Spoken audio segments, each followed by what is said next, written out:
ॐ तव कथामृतं तप्तजीवनं कविभिरीडितं कल्मषापहं श्रवणमङ्गलं श्रीमदाततं भुवि गृह्णन्ति ये भुरिदा जनाः।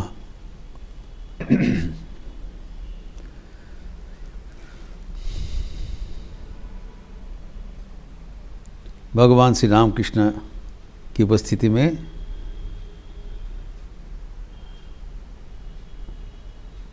अवतार का अस्तित्व संपर्क में बड़ा रोचक बातचीत हो रहा है। नरेंद्र नाथ कह रहे हैं, यद्यपि शास्त्र हम लोग सब मानते हैं, लेकिन शास्त्र का व्याख्यान विभिन्न मतावलंबी विभिन्न रूप से किया है, विभिन्न दार्शनिकगण।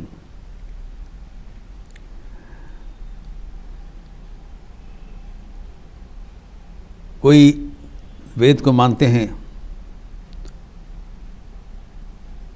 वेदांत मीमांसा एवं षड दर्शन की मतावलंबी, और बौद्धगण वेदांत को नहीं मानते हैं।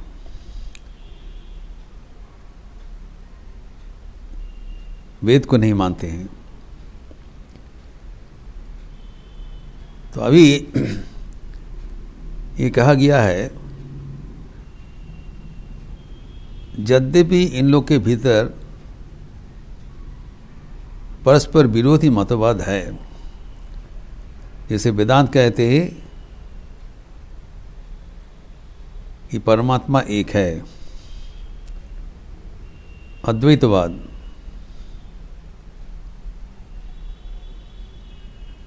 एक है, एक का सब कुछ, बहु का वो विश्वास नहीं करते हैं। एकमेव अद्वितीयम। और बौद्धगण कहते हैं नहीं, शून्य है, एक भी नहीं है। अभी ठाकुर दोनों को समाधान कर दिया कि उस अवस्था में अभी आप ना कह सकते हो एक है, ये शून्य है, कोई शंका का विचार नहीं चलेगा। वो एक शून्य दोनों का ही पारे है।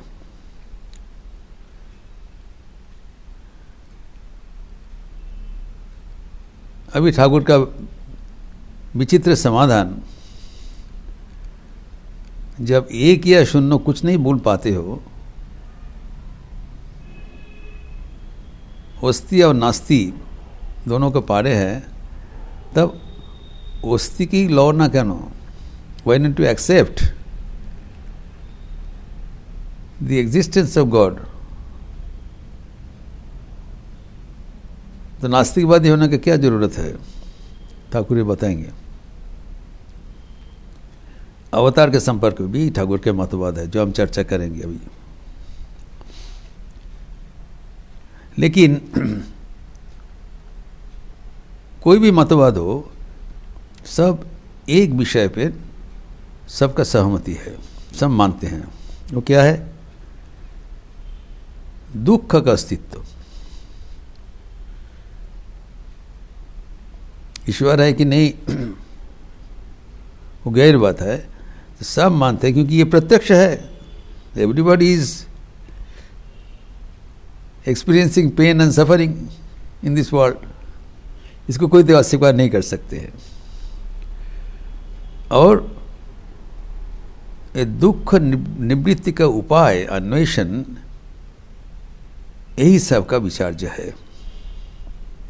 How to get rid of this suffering in life, जो कि बौद्धवादीगण के 4 आर्य सत्य है, 4 cardinal truths of Buddhism, 4 pillars कहा जाता है। प्रथम, बुद्ध का आविष्कार, जगत में दुख है। उनके जीवन में दुख का कोई पहचान नहीं था। उनके पिताजी उनको बहुत सावधानी से रख दिया था, लेकिन बाद में वो जब दुनिया के साथ थोड़ा बहुत उनको संयोग हुआ, वो समझ लिया चाहे was in A fools paradise. जगत ऐसी नहीं है, जगत में दुख है। This existence of suffering in this world, hard reality. फिर उसका आगे उनका बड़ा विशाल हृदय था, कैसे दुख निवृत्ति का उपाय किया जाएगा, इसके लिए जीवन उत्सर्ग किया अपने राज परिवार त्याग करके। उनका द्वितीय आर्य सत्य है, दुख का कारण है, बिना कारण दुख नहीं है।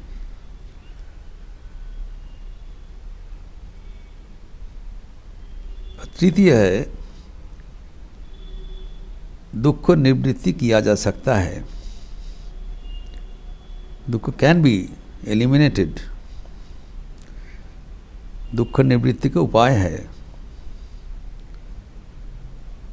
और चतुर्थ है, अष्टांग मार्ग ही दुख निवृत्ति का श्रेष्ठ उपाय है।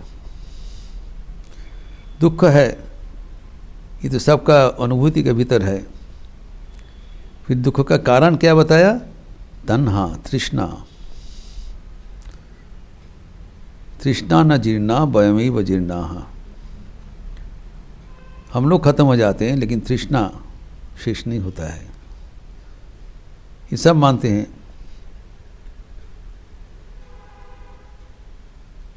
हविषा कृष्ण वर्त में भूय अभिवर्धते, जो भोग के माध्यम से तृष्णा खत्म नहीं होगा। न जातो काम कामानाम उपभोगे न शाम्यति। काम चरितार्थ करने के उपरांत काम शांत नहीं होता है। जैसे आग में घी डालने से आग बढ़ जाता है, तो तृष्णा है। लेकिन इसको शांत करने का उपाय है। ये बड़ा समाधान दिया। एवं जो सम्यक दृष्टि, सम्यक वचन, सम्यक समाधि इत्यादि अष्टांग, पंचशील एवं अष्टांग मार्ग बुद्धदेव का आविष्कार है। इसी वेदांत कहते हैं दुख है, दुख का कारण है अज्ञान। अज्ञान निवृत्ति ही दुख का समाधान है। अभी एक ही चीज विभिन्न व्यक्ति विभिन्न भाषा में, विभिन्न टर्मिनोलॉजी में व्याख्यान किया है।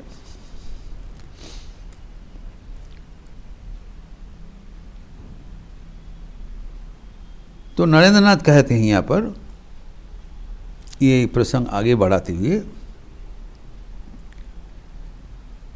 अवतारे विश्वास থাকলেই হলো, ईश्वरे विश्वास থাকলেই হলো।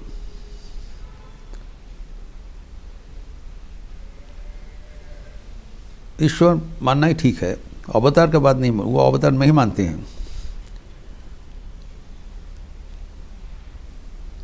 अभी देखिए भगवान श्री रामकृष्ण का जो शिक्षा प्रणाली अभिनव है, कैसे नरेंद्रनाथ को उन्होंने शिक्षित किया, इसके लिए कितना धैर्य जो उनको धारण करना पड़ा, अनूठा है। स्वयं भगवान बैठे हैं अवतार, उसके सामने बैठते हुए नरेंद्रनाथ उनको अवज्ञा कर रहे हैं, इनकार कर रहे हैं। लेकिन ठाकुर का नाराजगी नहीं। Anyone else would have been blasted. ये क्या बोल रहे हो? अवतार का सामने बैठ के कहते हैं তিনি কোথায় ঝুলছেন কি করছেন এ জানার দরকার নেই। Very derogatory comment. ईश्वर तो कोई जानवर नहीं है, अवतार। कौन पेड़ में कहाँ पर वो झूल रहा है, कहाँ पर वो झूल रहा है, इस जानने का जरूरत नहीं है। ये झूलने का चीज़ है क्या? I need not know from where he is hanging और व्हाट इज ही डूइंग, ये अवान्तर है, जानवर का कोई प्रयोजन नहीं है। उड़िए दिच्छिन, सिंपली डिनाइंग। और ठाकुर बैठे हैं, कोई नाराजगी नहीं है। Gradually he will appreciate and make him understand what is true. ये आदर्श आचार्य का ऐसी होना चाहिए। ठाकुर कैसे शिक्षा देते हैं, how to win over the understanding of the disciples. अब यहाँ पर नरेंद्रनाथ कहते हैं ईश्वर के बारे में, अनंत अवतार अखंड ब्रह्म। ईश्वर का, परमात्मा का कोई सीमा नहीं है और अवतार का भी कोई सीमा नहीं है। ठाकुर ये सुनते ही हाथ जोड़ करके कह रहे हैं आहा, अर्थात ईश्वर का जो व्याप्ति है, अवतार का व्याप्ति है, इनको तो कम से कम ये अप्रिशिएट कर रहे हैं।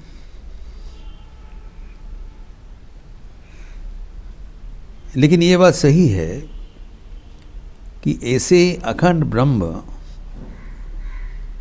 कैसे एक मानुष का रूप में अपने को समेट लेते हैं। How is it possible to condense that infinite God into a finite form? How infinity can be condensed in its entirety? ये बड़ा विचित्र है। तो यहाँ पर एक भक्त लिखा है, एक भक्त भवनाथ को कुछ कह रहे हैं। वक्त लगता है मास्टर महाशय होंगे, वो तो परोक्ष रूप से तर्क में योगदान कर रहे थे। तो भवनाथ कह रहे हैं कि हाथी को जब देखा नहीं तो कैसे बोलेंगे हाथी सुई का भीतर से पार हो रहा है या नहीं। जब अवतार को देखा नहीं तब हम कैसे बोलेंगे अवतार कैसे ईश्वर होते हुए मनुष्य रूप धारण करते हैं। ठाकुर के एक फेमस इलस्ट्रेशन है, लाटू महाराज को बोला था ना, लाटू बोल तो अभी भगवान क्या कर रहे हैं? बोले मुझे पता नहीं। बोला अभी वो एक सुई के भीतर से एक हाथी को पार कर रहे हैं। वो दूसरा अर्थ में बोला था, लेकिन ईश्वर का वो क्षमता है, सामर्थ्य है। तो अवतार के लिए भी हाथी जैसा विराटत्व होते हुए भी एक क्षुद्र सीमित रूप से धारण करने का सामर्थ्य रहता है। लेकिन ये विचार के माध्यम से इसको हम प्रतिष्ठा नहीं कर पाएंगे, कैसे होता है। इसीलिए वेदांत ने हाथ उठा दिया, माया का अस्तित्व स्वीकार किया। अघटन घटन पटियसी अत्याद्भुता अनिर्वचनीय रूपा। इसको हम व्याख्या नहीं कर सकते हैं कैसे हुआ है। बौद्धगण भी बताते हैं कि कैसे तृष्णा का सृष्टि हुआ, हम वो बोल नहीं सकते हैं और उसका विचार भी निष्प्रयोजन है। ये हमारी ज़रूरत नहीं, समाधान के लिए जानना ज़रूरत नहीं कब से समस्या का शुरुआत हुआ है। ये अवान्तर है प्रश्न, इरेलेवेंट क्वेश्चन। तो ठाकुर कहते हैं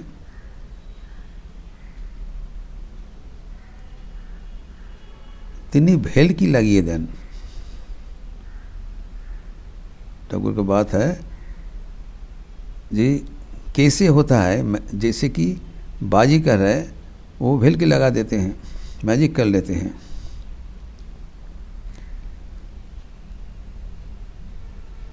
पहले तो बताया कि ये जो शास्त्र का जो विचित्र परस्पर विरोधी मतवाद, इसको समाधान करने के लिए हमें शास्त्र का मर्मार्थ ग्रहण करना पड़ेगा, पहले ही बताया। एवं वह है भगवान का वाणी स्वयं सुन लेना। लेकिन अवतार के बारे में जो प्रसंग हो रहा है, इसमें कहते हैं भगवान के लिए सब कुछ संभव है। कह रहे हैं सब कुछ संभव, सब कुछ संभव। जैसे मैजिशियन एक मैजिक प्रदर्शन करते हैं, वैसे ही वो भेल के लगा देते हैं।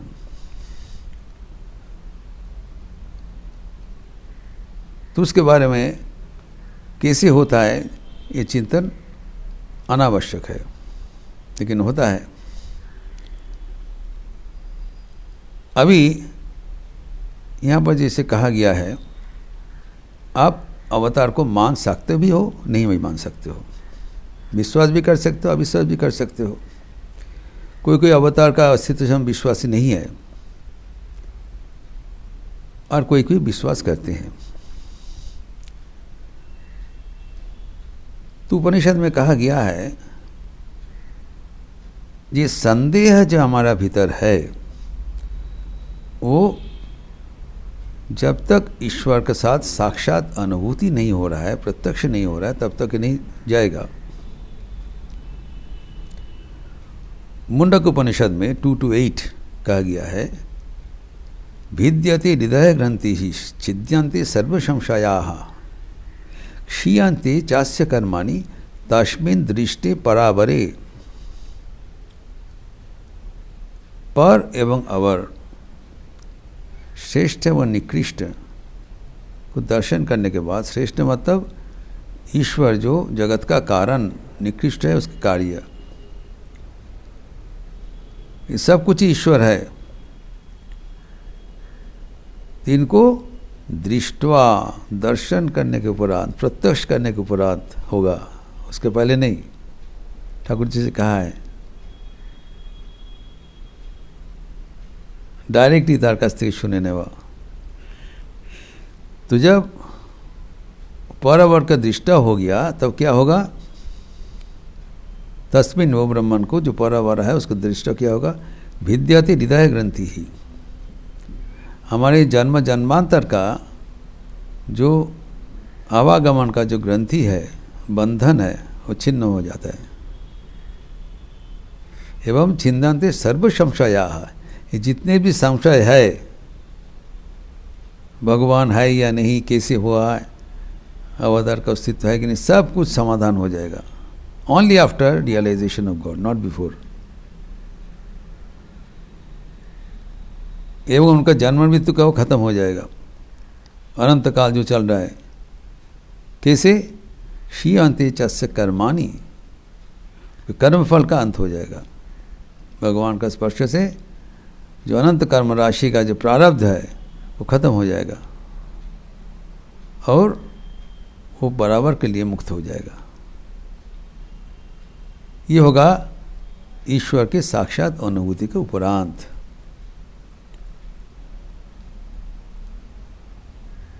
अभी विभिन्न धर्म मतवालंबनी विभिन्न मार्ग से जा रहा है, कोई अवतार को मानेंगे, कोई नहीं मानेंगे, उसके कोई फर्क नहीं है। ठाकुर कहते फर्क है। जो अवतार में विश्वासी नहीं है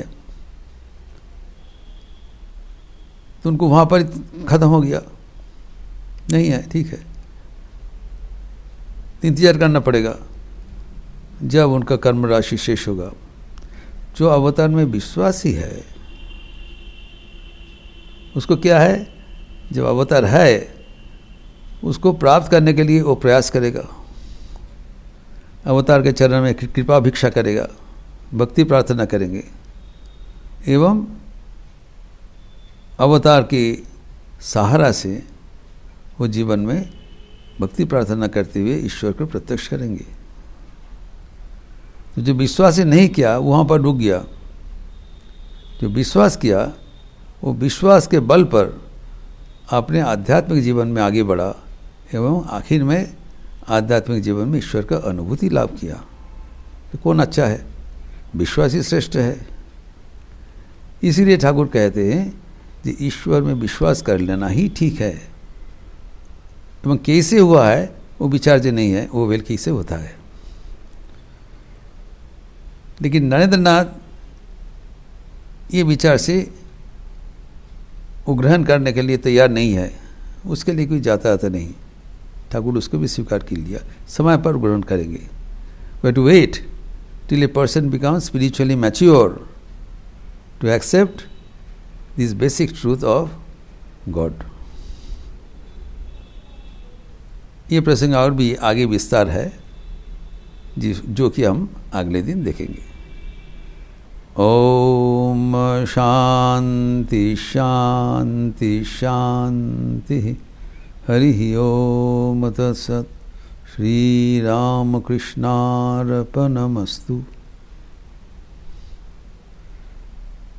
आज श्री माँ शारदा देवी की 3 दिवसीय जन्मोत्सव का द्वितीय दिन शाम को 4 बजे रामकृष्ण मठ लखनऊ में प्रेक्षागृह में लीला गीति का बंदोबस्त है। ज्ञानदायिनी श्री माँ शारदा स्थानीय शारदा संघ के सदस्यगण प्रस्तुत करेंगे। ज्ञानदायिनी श्री माँ शारदा। श्री माँ शारदा देवी the bestower of the divine knowledge. In fact, all forms of knowledge. Sharada Saraswati. और शाम को आरती के उपरांत सांस्कृतिक कार्यक्रम विचित्र बीना वादन। ये एक रेयर म्यूजिकल इंस्ट्रूमेंट है जो कि आजकल सचराचर यहाँ पर दिखाई नहीं जाता है। कनौज से घराना है। कृष्ण कुमार गुप्त जी आके बजाएंगे एवं तबला संगत करेंगे। महावीर मिश्र जी बादखंडे संगीत संस्थान के। आप लोग सब स्वागत है। अच्छा रहिए, स्वस्थ रहिए, आनंद में रहिए। नमस्कार।